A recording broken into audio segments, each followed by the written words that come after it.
प्रश्नावली 8। इससे पीछे की वीडियो में हम प्रश्न 1 से लेकर के प्रश्न 13 तक के प्रश्न को हल कर चुके हैं। अब करेंगे हम प्रश्न 14 से आगे की प्रश्न को। प्रश्न 14 में एक पंप सेट 1 मिनट में 500 लीटर पानी निकाल सकता है, तो 2,05,000 लीटर पानी निकालने में उस पंप सेट को कुल कितना समय लगेगा। 500 लीटर पानी निकालने में 1 मिनट का समय लग रहा है। पूछ रहा 2,05,000 लीटर पानी निकालने में कितना समय लगेगा। क्या करेंगे, इसमें 2,05,000 लीटर में हम 500 लीटर से भाग करेंगे। जो भाग करने के बाद हो जाएगा वही हो जाएगा समय। इस तरह से हम क्या करेंगे, 2,05,000 में हम 500 से भाग कर लेंगे। भाग करने के बाद हो जाएगा 401 मिनट, ये जगह मिनट। भाग देने के बाद हो जाएगा 401 मिनट। अब इतना मिनट है, मिनट के क्या हम घंटा में बदलने के लिए, मिनट को घंटा में बदलने के लिए क्या करते हैं, 60 से भाग करते हैं। यहाँ पर लिखेंगे 401, इसमें हम भाग लगाएंगे इस तरह से 60 से, क्योंकि मिनट को घंटा में बदलने के लिए 60 से भाग करते हैं तो लगेगा 6 मरतबा। यहाँ पर जगह 360 घटा लेंगे तो यहाँ पर जगह 1, शून्य से पैसा लेंगे तो जगह 10, 10 में 6 घटेंगे तो जगह 4। यह जगह घंटा यानी कि 6 घंटा, यह जगह घंटा, भागफल हो जाएगा घंटा, यह जगह मिनट। इस तरह से यहाँ पर हम लिख लेंगे। पूछ रहा है 2,05,000 लीटर पानी निकालने में उसे उस पंप सेट से कुल कितना समय लगेगा। 2 घंटा 41 मिनट का समय लगेगा। तो यहाँ पर हम लिखेंगे अतः 2,05,000 लीटर, 2,05,000 लीटर पानी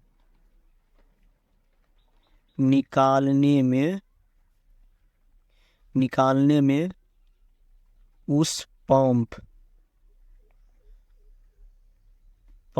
सेट को कुल 6 घंटा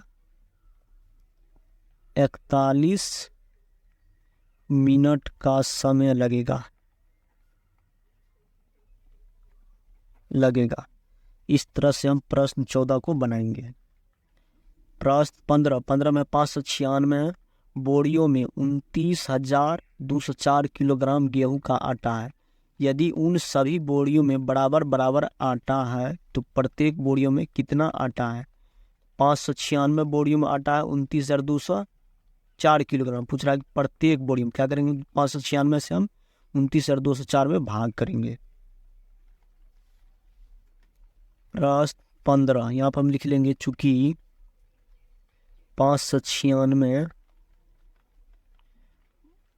बोरियों में गेहूं का आटा है, गेहूं का आटा बराबर है 29,204 किलोग्राम, इतना है।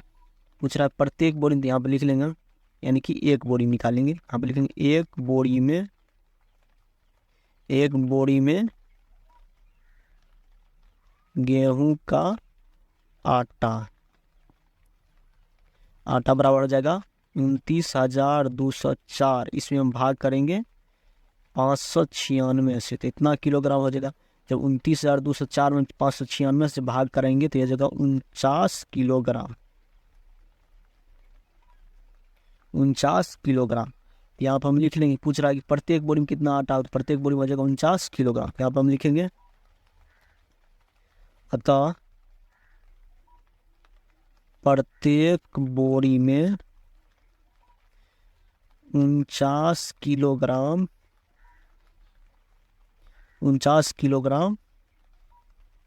आटा है। प्रश्न 16 में 8 अंकों की सबसे बड़ी संख्या को 2 अंकों की सबसे बड़ी संख्या से भाग देकर भागफल एवं शेषफल लिखे। 8 अंकों की सबसे बड़ी संख्या को लिख लेंगे और 2 अंकों की सबसे बड़ी संख्या से भाग करेंगे। प्रश्न 16 यहाँ पर हम लिख लेंगे 8 अंकों की सबसे बड़ी संख्या। यहाँ पर लिखेंगे 8 अंकों की सबसे बड़ी संख्या, बड़ी संख्या हो जाएगा 8 अंकों की सबसे बड़ी संख्या 8 तो 9 लिखेंगे।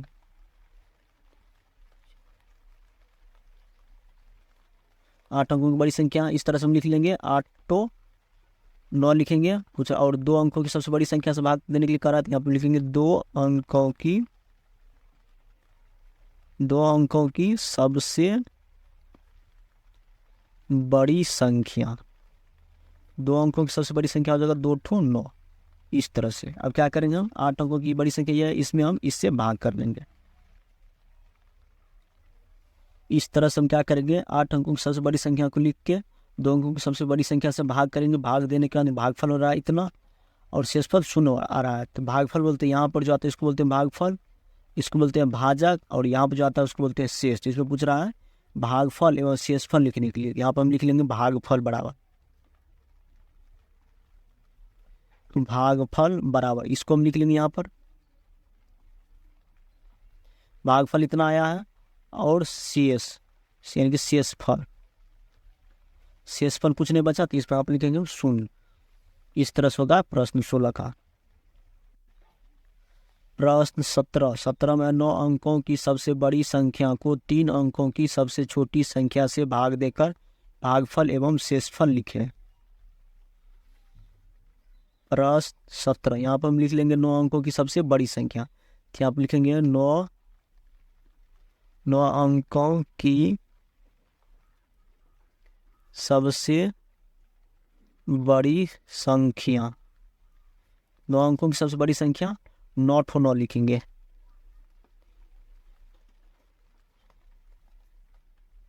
इस तरह से लिख लेंगे 9 अंकों की सबसे बड़ी संख्या 9 ठो 9 और करा 3 अंकों की सबसे छोटी संख्या से भाग देने के लिए, यहाँ पर हम लिख लेंगे 3 अंकों की सबसे छोटी संख्या। तो छोटी संख्या कैसे लिखते, 3 अंकों की करा छोटी संख्या, तो 1 पर हम लिखेंगे 2 ठो 0।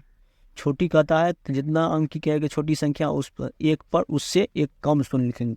इसमें करा 3 अंकों की सबसे छोटी संख्या, तो 1 पर हम 2 ठो 0 दे देंगे। इस तरह से हम लिख लेंगे। इस तरह से हम क्या करेंगे, 9 अंकों की सबसे बड़ी संख्या में 3 अंकों की सबसे छोटी संख्या से भाग कर लेंगे।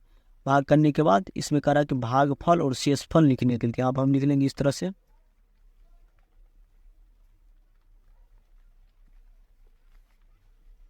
यहाँ पर हम लिखेंगे भागफल ये होता है, यहाँ पर हम लिखेंगे भागफल आया है,